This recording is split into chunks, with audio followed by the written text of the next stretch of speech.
this is Mo of Mo West Creations, and today I'm going to show you how to cut a t-shirt into a halter top. So you start with a shirt.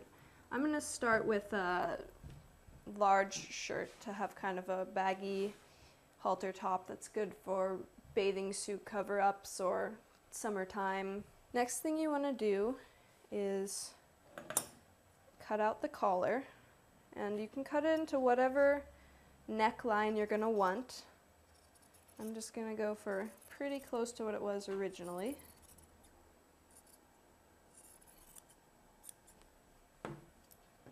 Alright, so this is where the magic happens.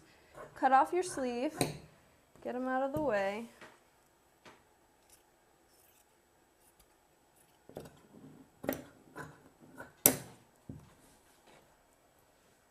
So once you have your sleeves cut off, you want to line up your side seams.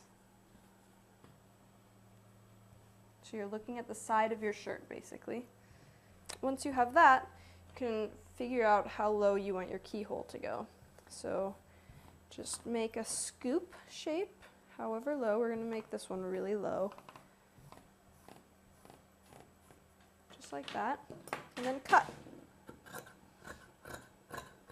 through both layers.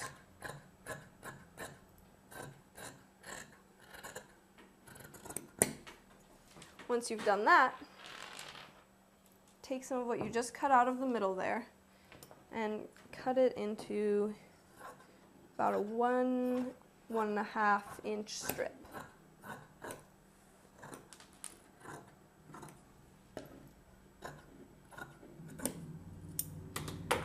And pull on it.